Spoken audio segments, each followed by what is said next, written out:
विश्वामित्र जी राम जी को और लक्ष्मण जी को दशरथ जी से मांग कर ला रहे थे अपना यज्ञ सफल कराने के लिए। तब दशरथ जी को बड़ा बुरा लगा था। वैसे तो दशरथ जी के चारों पुत्र उनको बड़े प्रिय हैं, पर राम कुछ ज्यादा ही हैं। पहली संतान से हर एक माता पिता को ज्यादा प्रेम होता है, क्योंकि बड़े बुजुर्ग कहते हैं कि पहली संतान ही ये अनुभव दिलाती है कि अब मेरी जिम्मेदारियां और क्या क्या हैं। अब एक बेटी से, एक बहू से एक माँ तक का सफर, एक बेटे से एक पिता बनने का सफर कैसा है। तो यहाँ पर दशरथ जी को भी अपने पहले पुत्र से तो बड़ा प्रेम था, वो भी राम जी। तो जब विश्वामित्र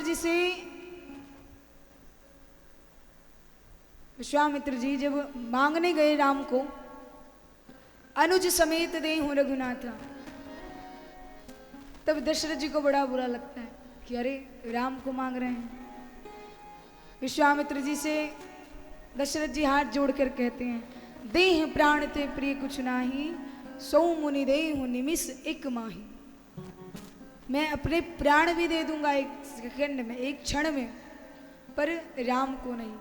उस दिन तो दशरथ जी को बड़ा बुरा लग रहा था, पर आज जब माता जानकी स्वयं भक्ति महाराज दशरथ की पुत्र वधू बनकर, बहू बनकर सामने खड़ी हैं, तो दशरथ जी हाथ जोड़कर विश्वामित्र जी के चरणों में गिर गए कि धन्य हो मुनिराज।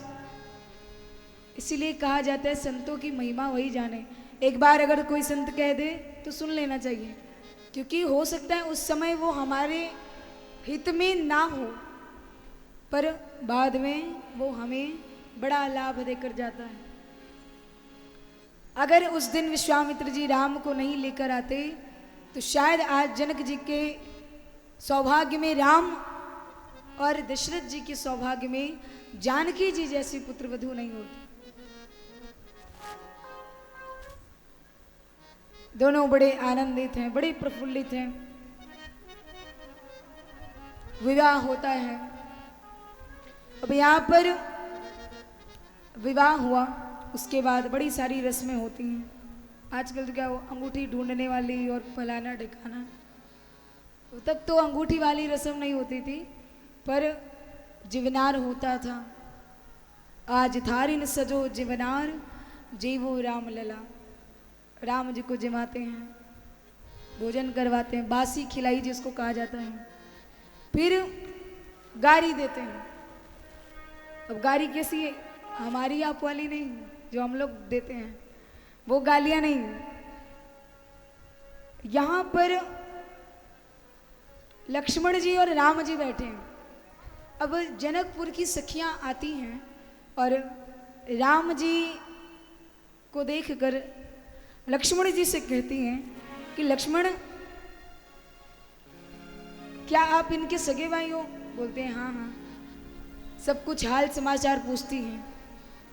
फिर कहती हैं, एक प्रसंग आता है वरमाला के समय का, कि कहा कि अरे बताओ, जानकी जैसी सुंदर स्त्री को देखकर राम जी ने तुरंत हाँ कर दी शादी के लिए, और वैसे बड़ी हेकड़ी मारते हैं, हम तो रघुवंशी, हम तो किसी के सामने झुकते नहीं। तो यहाँ लक्ष्मण जी नीचे झुकते हैं भगवान के चरण छूने, और उतने में जानकी जी वरमाला डालती हैं।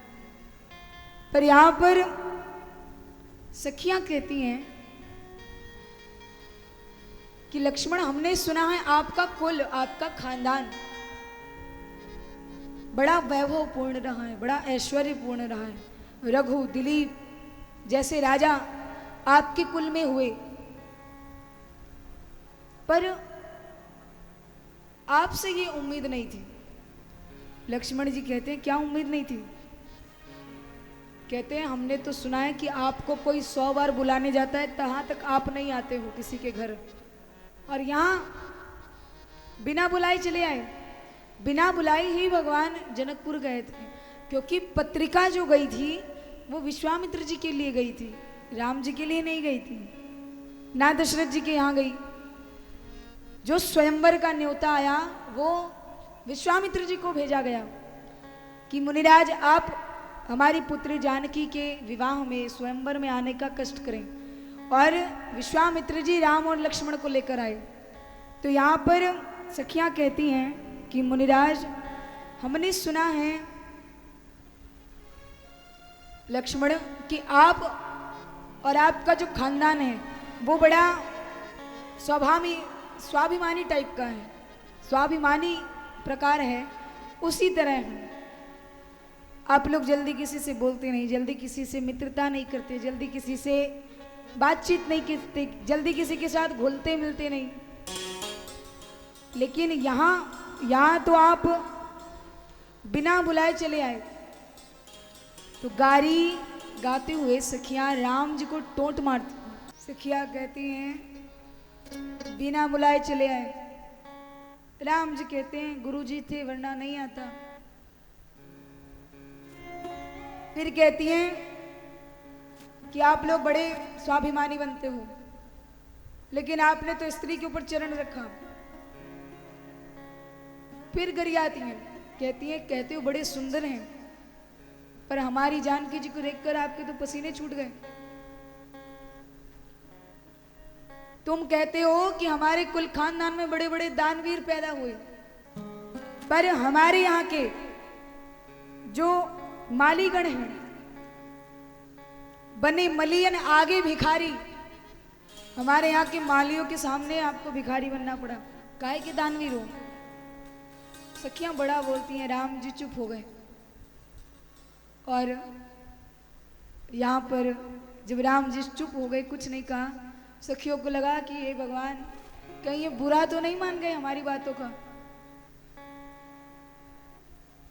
तब सखियां कहती हैं क्षमा हूं चूक हमारी प्रभु याते, गारी देत सिया जो के नाते, तुम्हारी हम सरहज सारी गारी मिथिला की।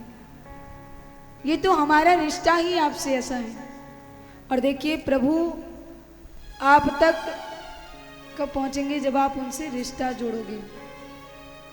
प्रेम ते प्रकट हो ही में जाना, प्रेम के बिना, श्रद्धा के बिना, आपकी लगन के बिना कभी भी भगवान आपको नहीं मिल सकते।